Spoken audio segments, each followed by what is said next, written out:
All right, hi folks. Folks, we'll get started in just a few minutes. Thanks for joining. Hang in. If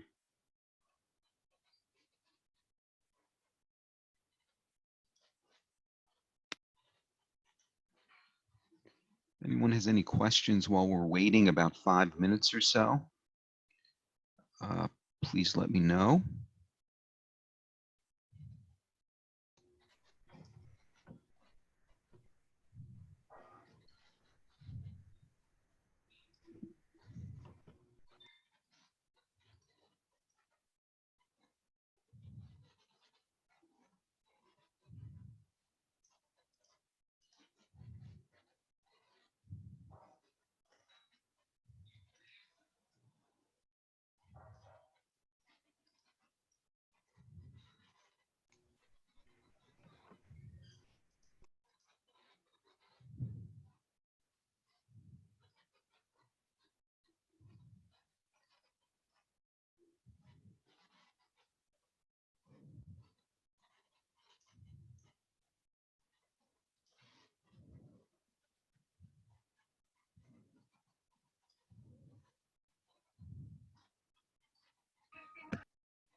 Hello.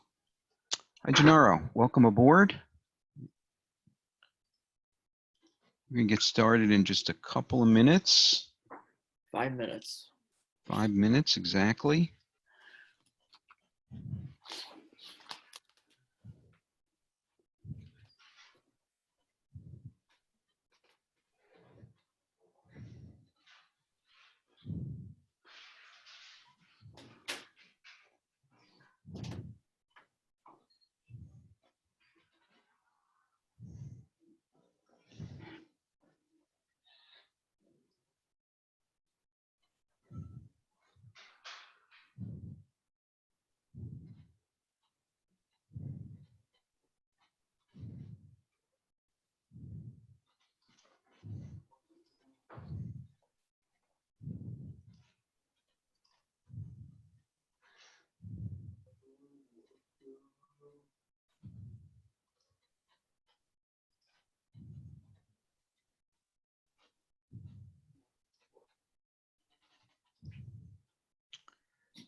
All right, folks. If anyone has any questions while we're waiting, please let me know. I'm going to go to the calendar here.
Folks, let me make just a quick announcement. So I want to start recording. By joining the class, you consent to being recorded. And I just want to get the calendar up as a quick reminder. So you could see today is April 3rd, of course. So we're going to continue on with law of signs. But notice this homework for section 10.1 is really not due this Sunday. It's actually due next Sunday. But of course, it'd be good to get started on the homework. But the schedule says it's due next Sunday. Now, you might remember all of these homeworks are being kept open until May 1st anyway. But it's really going to be a good idea to try to stick to the schedule so you don't fall too far behind. There is one item due this Sunday. It's the test on Chapter 9. So you might remember there's a practice test available. So please be sure to work through that practice test before you take the actual test on Chapter 9. And then you can see next week, we're going to cover section 10.2, then 10.3, then 10.4, and 10.8. So we only have a few weeks left. And then the week of April 27th, we're just going to do an final exam review.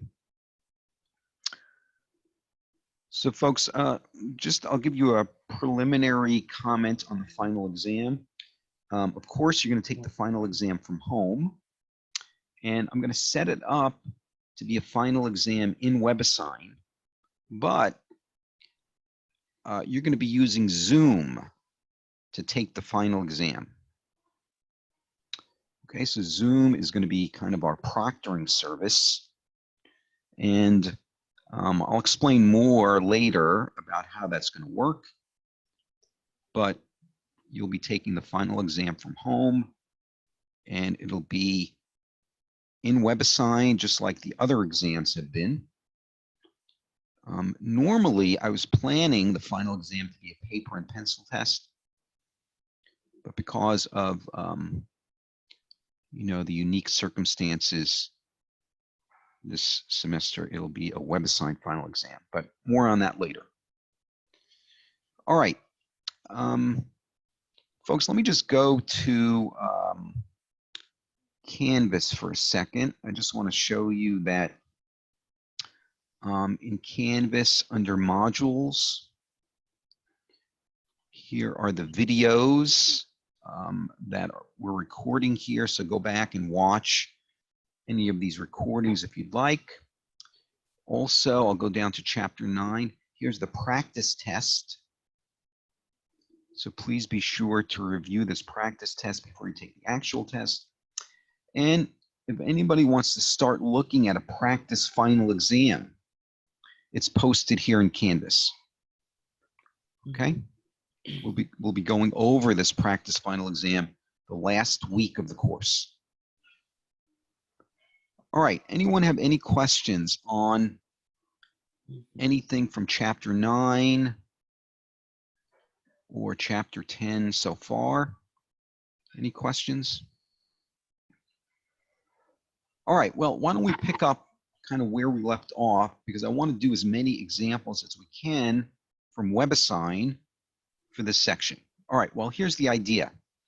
We're trying to find the lengths of the sides and the angles in a non-right triangle. That's what's new and exciting about Chapter 10. We're not working with right triangles anymore. We're working with non-right triangles. For example, triangle might look like this. Right? Notice these are not, none of these angles are right angles. Okay? Let me give you an example. Maybe this is 20 degrees. And maybe this is 110 degrees. And maybe this is 50 degrees. Right? No right angles here. But Of course, you know that anytime you add up the three angles in a triangle, it must add up to 180. So we're going to use that fact to help us out as we solve these examples in WebAssign, right? Anytime you add up three angles in a triangle, must add up to 180. All right. So let me go to law of sines. So this was our game plan. Start out with this formula. This is called law of sines. Then what you're going to do is draw a diagram. When you draw the diagram, you label the angles any way you want.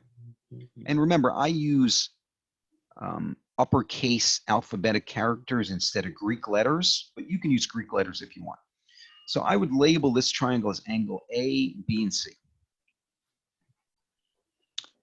Then I label the sides using lowercase letters.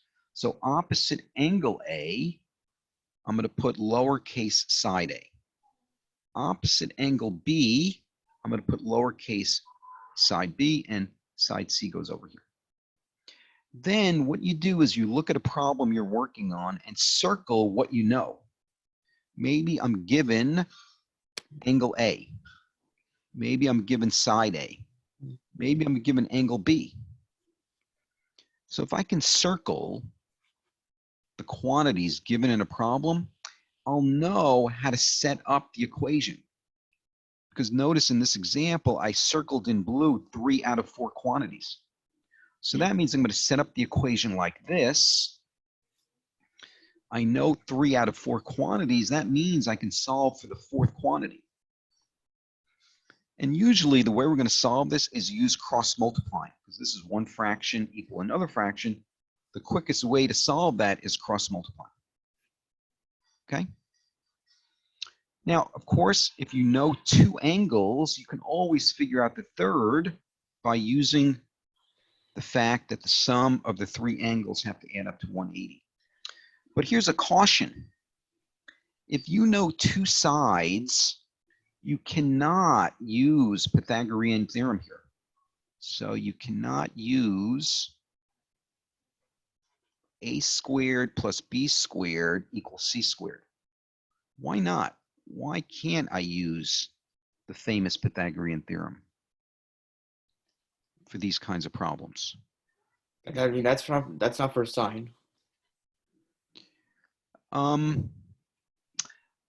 Yeah, but why can't I use a squared plus b squared equals c squared? Let me give you an example, John. Let's say I know a is 10, and let's say I know side b is 15. Why can't I figure out side c using the formula a squared plus b squared equals c squared? We don't know we don't know what C is, and we don't know what A and B is.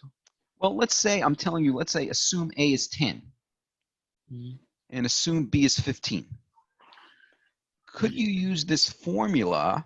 I mean, could I work it out this way? I would say 10 squared plus 15 squared equals c squared. Well, the answer is no. I can't use this to solve for c. The reason is, so let me cross this out. This is a big no-no.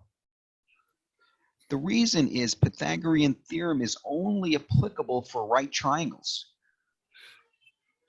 So you can only use Pythagorean theorem if you have a 90-degree angle in the triangle.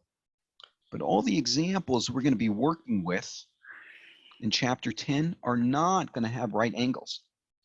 So Pythagorean theorem is off the table, right? You can't use Pythagorean theorem. Remember, Pythagorean theorem relies on using a hypotenuse. But there is no hypotenuse in these right triangles because there's no right angle. So don't try to figure out the length of a third side using Pythagorean theorem here because we're not working with right triangles. All right, well, why don't we go and do an example? Again, please be sure to draw a diagram. These problems will be very confusing if you don't have a diagram. Let me jump to a WebAssign example. Let me come to an example here. This is WebAssign number 2. All right. Now remember, when it says solve a triangle, it's asking you to find all the unknown quantities in the problem. So in a triangle, you have 3 angles and 3 sides. So really you're trying to find all 6 unknown quantities, but we're given 3. So here's what I'm going to do to get started. On this example, first I'm going to label my triangle. Again, I like to use capital letters here. So I'm going to label this as angle A, angle B, and angle C. Okay. All right, I'm going to fill in what they gave me. They said side B is 11. So I'm going to mark this side B is 11. They told me angle B is 95 degrees. So this is 95 degrees. They're telling me angle C is 30 degrees.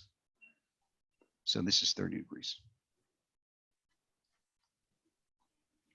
All right, so I wrote up here the formula. And remember, I'm going to use capital A, B, and C in my version of the formula. I'm going to circle what's given to me in this problem. Well, they gave me angle B, so I'm circling sine B. They gave me side B, so I'm circling this lowercase b down here. They gave me angle C, really they gave me angle gamma, but I like to call it angle C. They gave me angle C. So notice I circled 3 out of 4 quantities in this equation. So that tells me to set it up using that equation. So I'm going to set up my problem as sine B over B equals sine C over C. Let me plug in the numbers that were given to me. So angle B was given as 95 degrees. So this is going to be sine 95. Side B was given as 11, plugging that in. Then I'm going to plug in sine C, but that's sine 30 degrees. And, oops, I have a typo here. This should have been a C on the bottom. Let me fix that. So I'm going to go ahead and write this as side C. That's unknown. So I'm going to put a side C underneath here. All right, now I can solve this equation. Let me cross multiply. So I'm going to cross multiply this way. So if I cross multiply, I'm going to end up with C times sine 95. That's multiplying on the one diagonal. Then you get 11 sine 30. Right, exactly, Gennaro. When I multiply the other diagonal, it's 11 times sine 30. Well, I want to get the C by itself. So let me divide both sides by sine 95 degrees. Dividing both sides by sine 95. Now, on many of these problems, you need a calculator, right? Because 95 degrees is not on the unit circle. So I need a calculator to work this out. If you don't have a handheld calculator, you can use many online calculators. I got the answer of 5.5210091006. Okay, so Gennaro worked this out on his calculator. Then it'd be like 5.5 actually.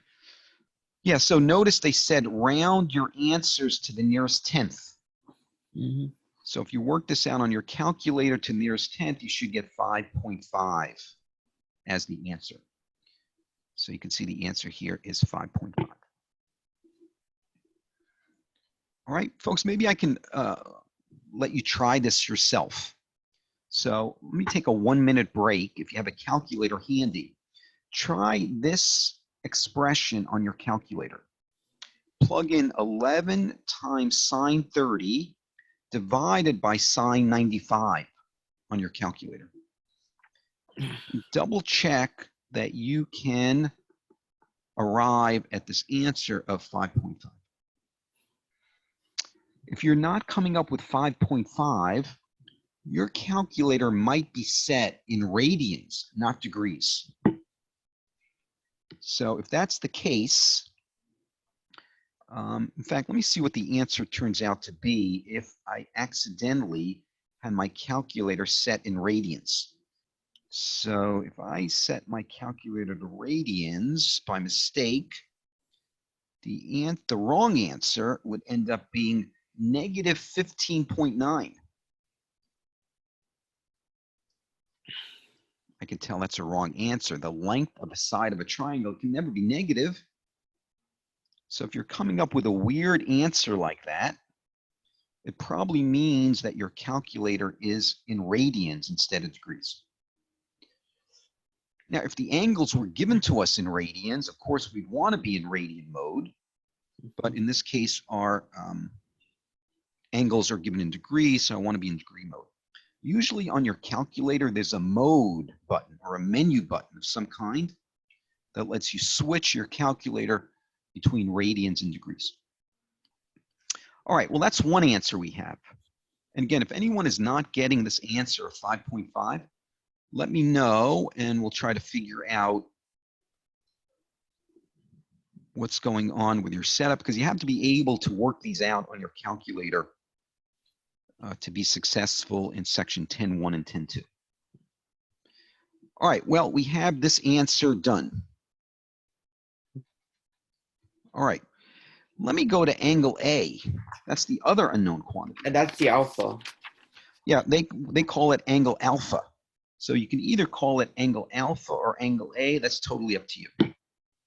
I like to use angle A, but we don't know what A is. We don't know what A is. But here's the good news. I know the other two measures of angle B and C. We could do sine A over A equals sine beta over B. Yeah, we can do that, Gennaro, but if I want to find angle A, there's a much easier way. Because I know the sum of the three angles have to add up to 180. Does that make sense? Adding the three angles together has to get me 180. I know angle B is 95 degrees. I know angle C is 30 degrees. What does that mean for angle A? So you have to do like 180 minus 125. Right, exactly, right? So if I add these two angles together, they add up to 125.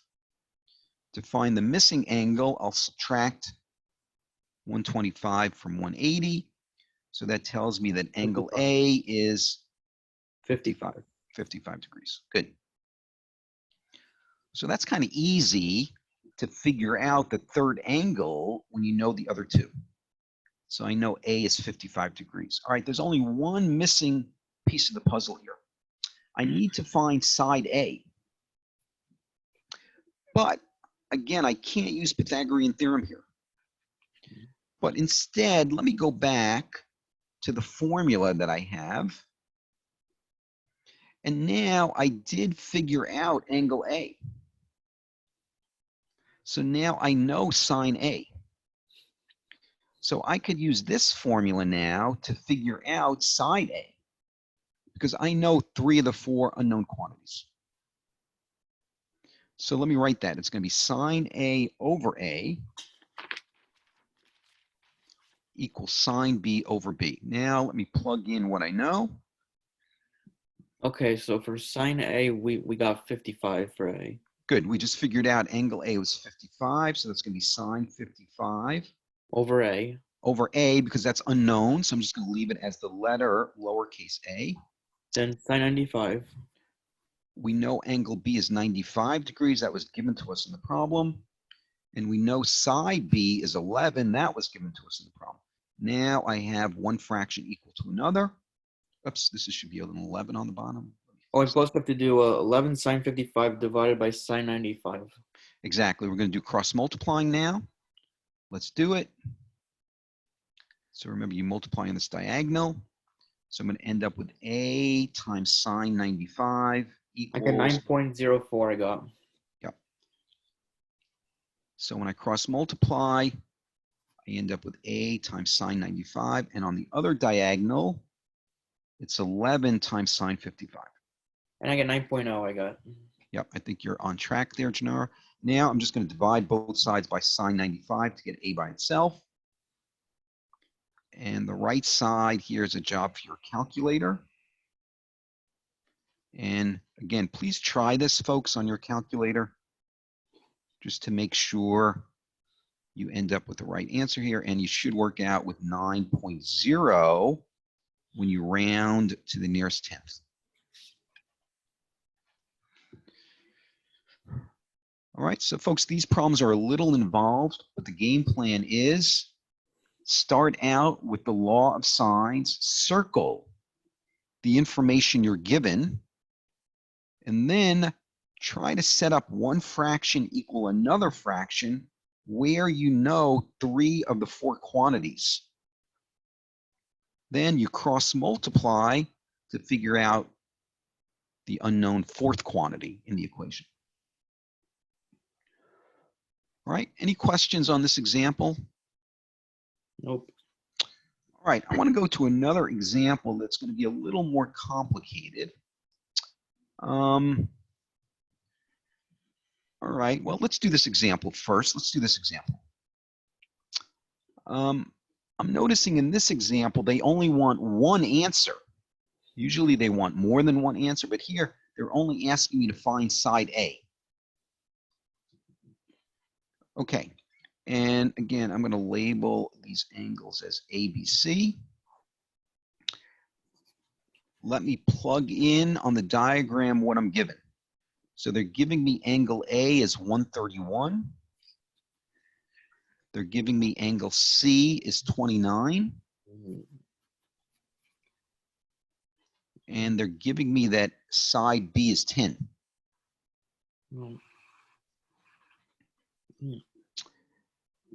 All right, well, let me write out sine A over A equals sine B over B equals sine C over C. Remember, this is the law of sines that you start with. And let me circle in red the quantities that were given to me in this problem. Okay, so let me circle in red. They're giving me angle A, so I know this guy. They're giving me angle C, I know this guy. And they're giving me side B, that's this guy. Oh, to find sine B, you have to do 131 plus 29, then you have to do 180 minus, maybe you have to do 180 minus 162, 160. Yep, good, Gennaro. So I want to show you folks that when I write law of signs like here, I'm in a dilemma. Because notice, I can't write one fraction equal to another where I know 3 of the 4 quantities.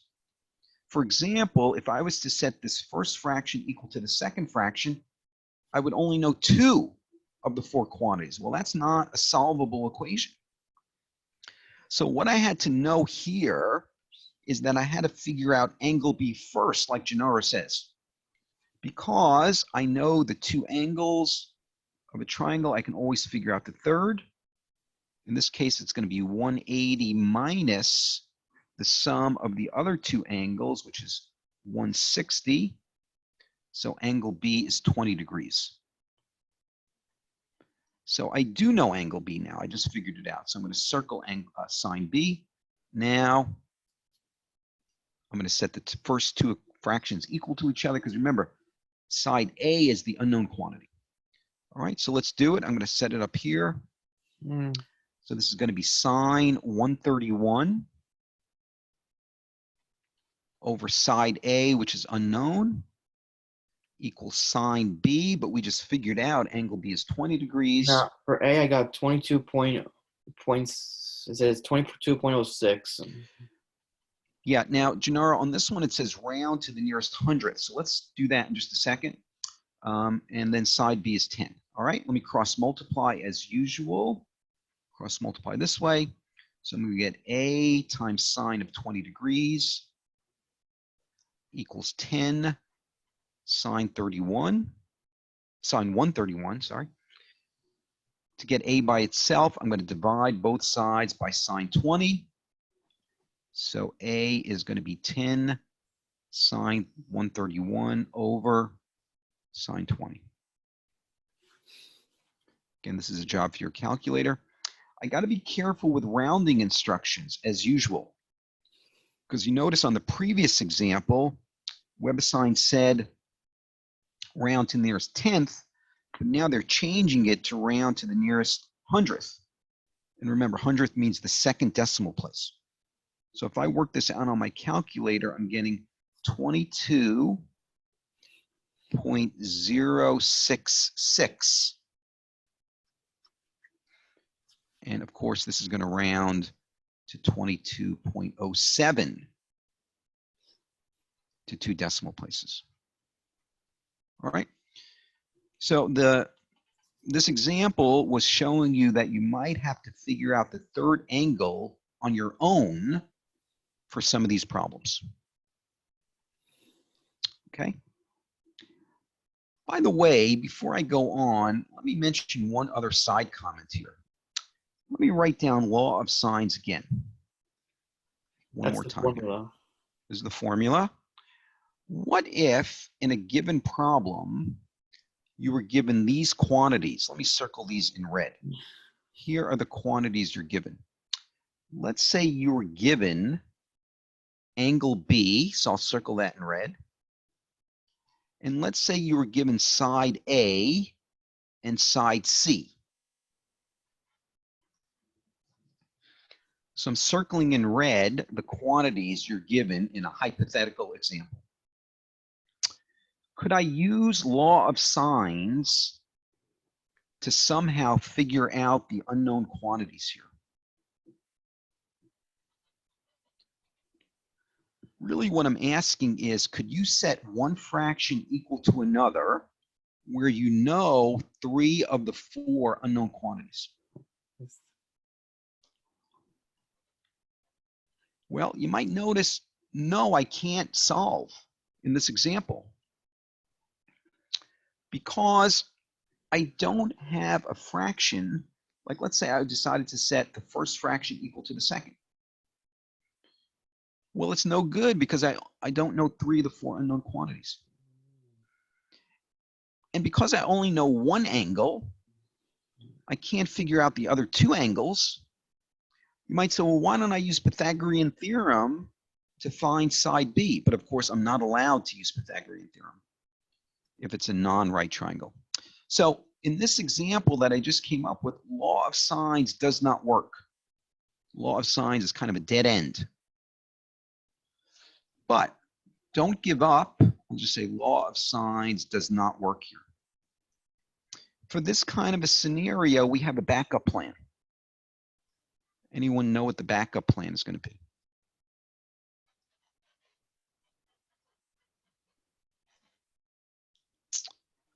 Make some coffee is a good backup plan, but that's not going to work.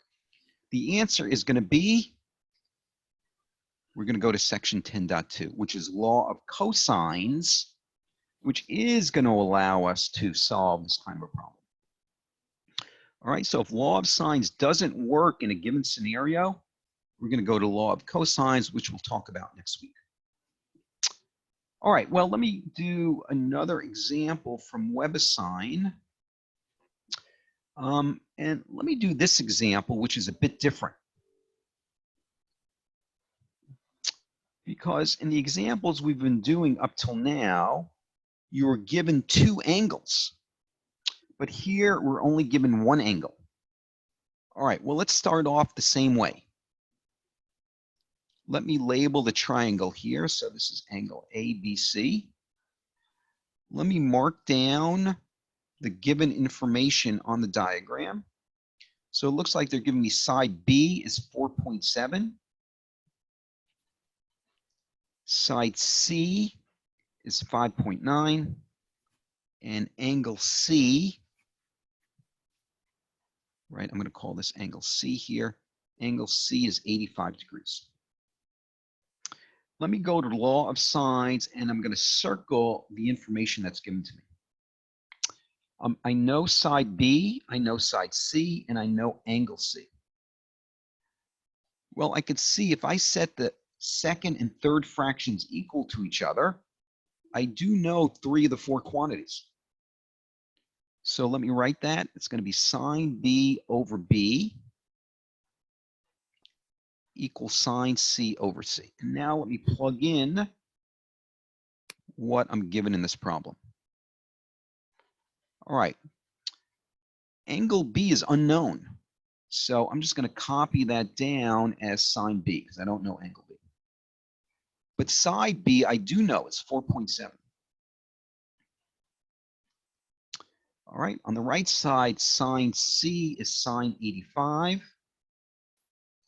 And side C is given as 5.9. All right, as usual, because I have one fraction equal to another, I'm going to cross multiply. So let me cross multiply. So that means that 5.9 times sine B is equal to 4.7 times sine 85.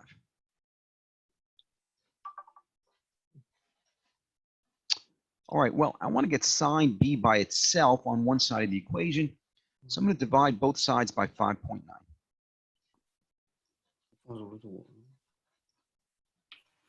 All right, well, let me work out the right side on my calculator. So I'm going to take the right side of this equation, which is 4.7 times sine 85 degrees divided by 5.9. Okay. That. All right, now I'm going to write this answer out to many decimal places. I'm going to write it out to 6 decimal places to be on the safe side, and I'll explain why I'm doing that in a second. So if I write this out to 6 decimal places for my calculator, it's 0.79357 9. You can even go to more decimal places if you want. But I'm going to go out to the answer of I get the answer for 45.54917339. Janora, say that again. Does your answer start with 0.79? No, I got when I did the division, I got the answer of 45.54917339. Okay, and then you still have to divide by 5.9? Yeah, that's what I did. And what's your final answer then? Wait, actually for 5.9, I actually put sine of 5.9. No, on the bottom here, it's not sine 5.9. Right? Notice this is just the number 5.9. Janara, here's a suggestion, by the way. Do this all at one time on your calculator. Here's the way you can enter it on your calculator to be efficient. On your calculator, just type in 4.7 sine 85, and then use the division symbol, 5.9. So let your calculator do everything at one time. Now I got the answer of 0.7935788273. Good. All right, excellent. Now, folks, here's the tricky part. I'm not done yet because I need to know angle B. I know the sine of B is this decimal number, 0.79. How do I actually work backwards to get angle B out of this? Well, what we're going to do is to get B by itself. Yeah. I'm going to get rid of sine. The way I'm going to do that is I'm going to use the inverse sine. So here's what I'm doing. I'm going to take inverse sine of both sides of this equation. Folks, let me write it down on the bottom here to get it. Let me rewrite this. So here's what we had, folks. I had sine B. Okay, thank God. Equal to the messy decimal 0.793579. But remember, I want to get angle B by itself. I need to figure out what is the angle in degrees. So I really want to get rid of the sine function to get B by itself. Well, the way to get rid of the sine function is use the inverse sine. So I'm going to write that as sine to the -1. You might remember we talked about inverse sine earlier in the course. But whatever you do to one side of an equation, you've got to do the other side. So that means I got to take inverse sine of both sides. Well, on the left side, when I take inverse sine of sine, those guys cancel out. They're inverse functions. So I'm left with just angle B on the left side. Now on the right side, I've got to work this out on my calculator. Now on your calculator, you should have a button for inverse sine. And usually the way it works on a calculator is you have a sine button, and then right above that, you have the inverse sine. Sometimes it's shown as sine to the -1 like this. Okay, so on your calculator, you're going to have to select inverse sine. And then you're going to have to type in this messy decimal.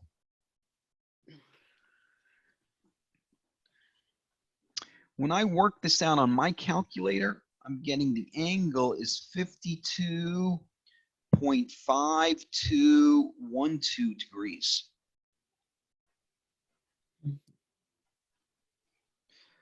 But this problem said round your answer to 1 decimal place. It's 52.5. That's it. Yep, Janara says our answer should be 52.5 degrees.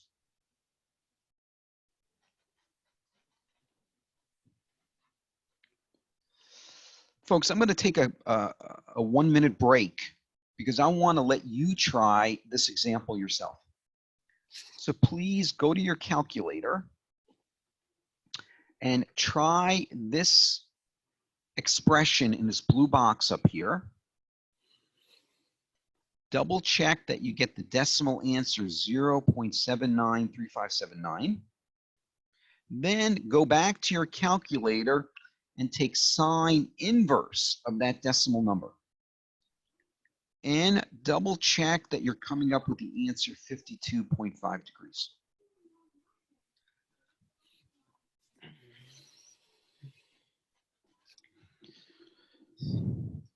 All right, let me know if you're having any trouble. And if you are having trouble, if you can tell me the calculator you're using, I can try to help out.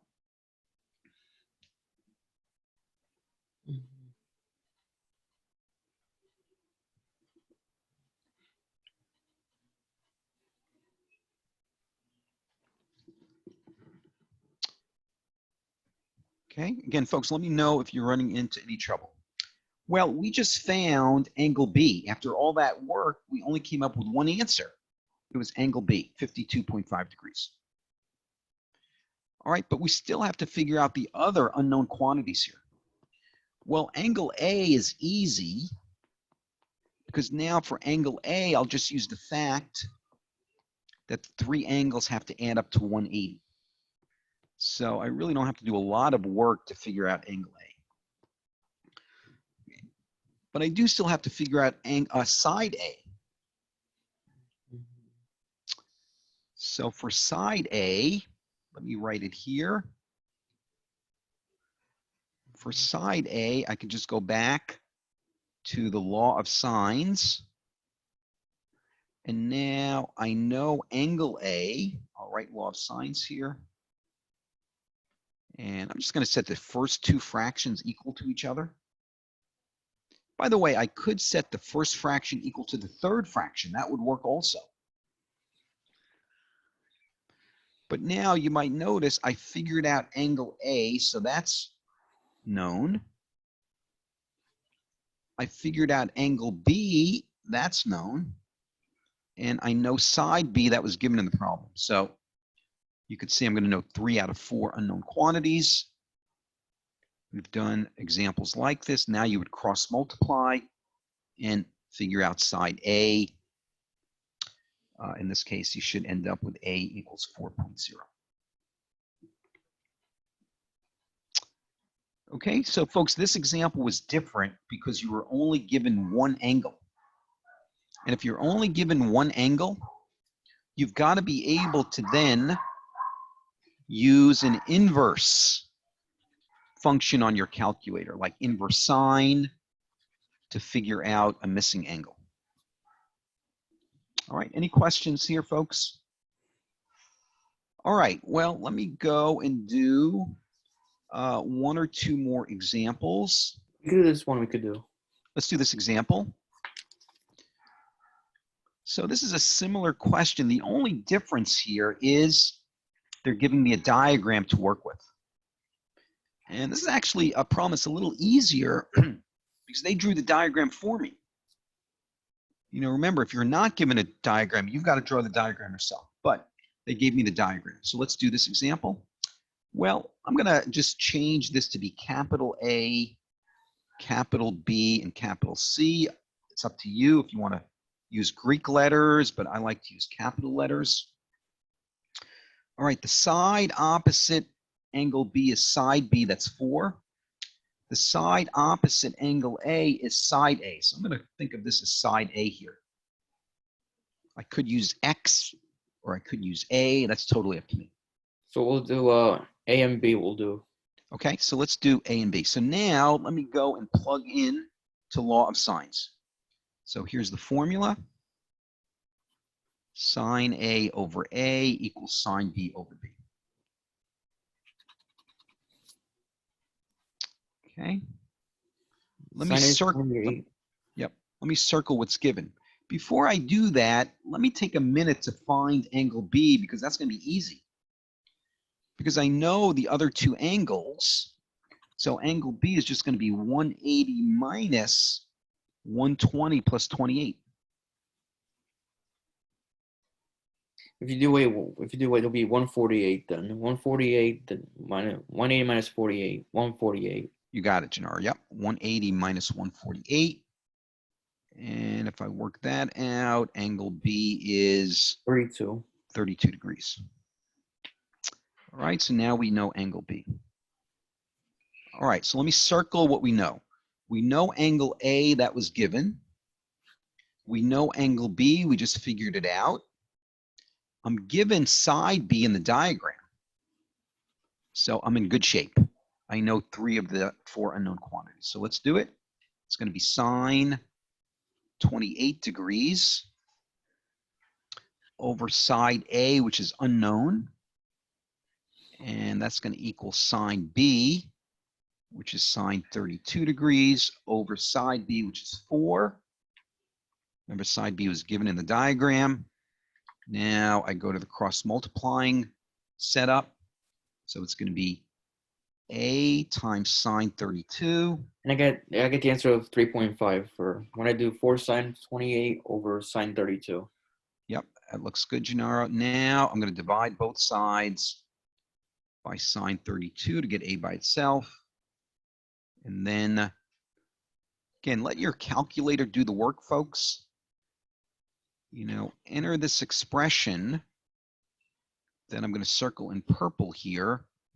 Enter this expression directly into your calculator. And let your calculator work this out all at one time. And if you do that, let me give you the decimal answer. If I work this out on my calculator, I'm getting 3.5437. But the problem said round to the nearest tenth. So that's why the final answer here is A is 3.5.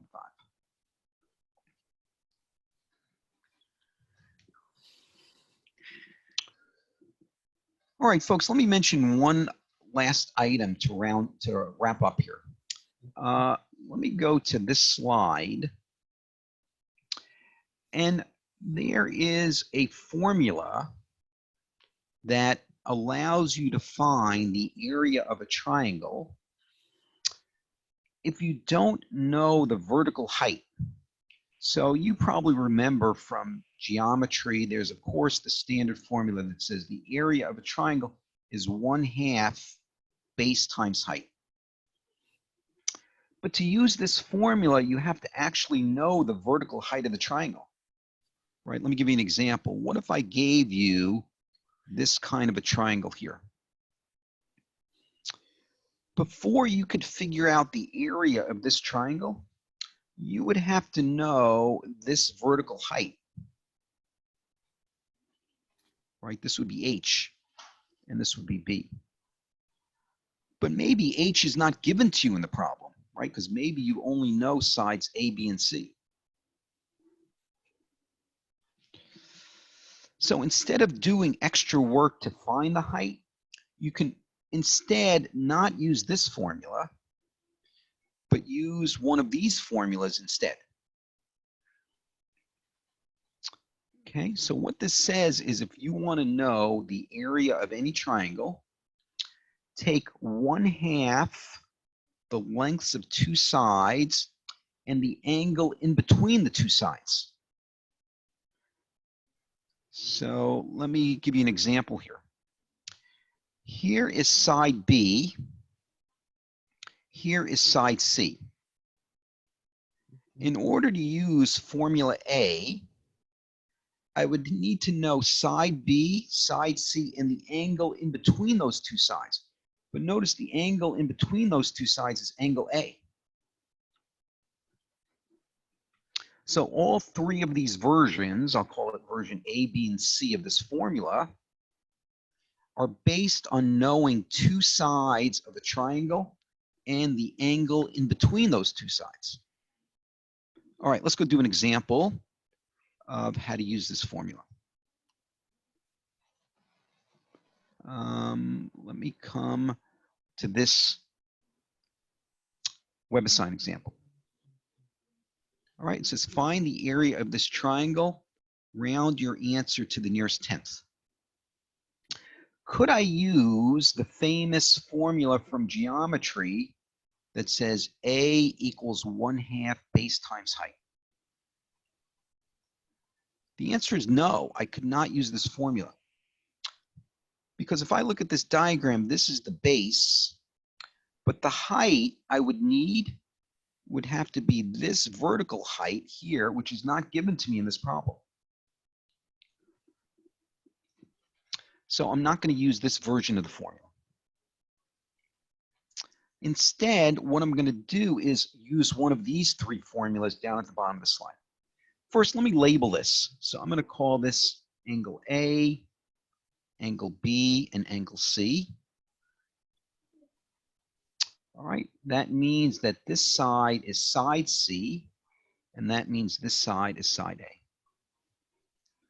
All right, so let's see what I have. I have side A. I have side A. I have side C. And I have angle B. So let me go look for a version of this formula that involves sides A, C, and angle B. Well, you can notice here it's the second version. So I'm going to use that second version. And again, you might notice I knew two sides and the angle in between the two sides. All right, so let me plug in. It's going to be 1/2 times side A, which is 17, times side C, which is 21, and the sine of the angle in between, which is sine of 30 degrees. And again, I could just go right to my calculator on this and work this out. And if you work this out, you should come up with 89.3 degrees. I'm sorry, 89.3 feet squared. This is an area. So if these sides, let's say we're in feet, anytime you calculate an area, the units are square feet or square inches or square yards. Okay, so again, to find the area of a triangle like this, you could use any one of these three formulas, label the triangle, and you should be able to plug into one of these three formulas. All right, folks, we're just about out of time. Any questions on section 10.1? You can see this section does involve some calculations, and you are going to need a calculator for many of these WebAssign questions.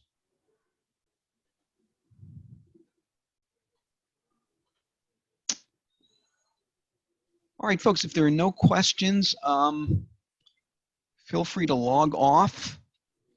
I'm going to stick around for a bit and see if there's any questions that pop up. Remember, let me go back to the schedule as a quick reminder. Remember, according to the schedule, you have this test on Chapter 9 that's due Sunday. Please try to complete this by Sunday. If you can, please also start the 10-1 homework if you want. And then on Monday, maybe on Monday we'll do a couple more examples of law of sines, and then we'll get started on law of cosines. All right, folks, have a good weekend. Thank you for joining. Okay.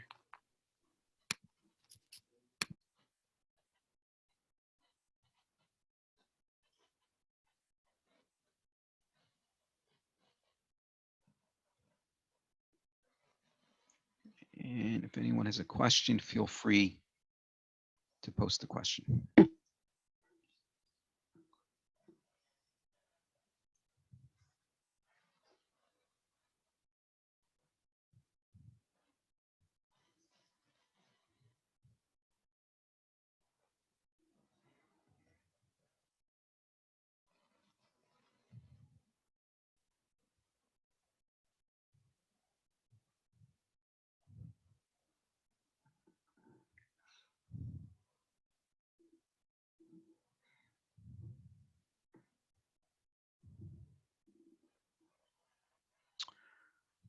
All right, folks, if there are no questions, I will close out the meeting.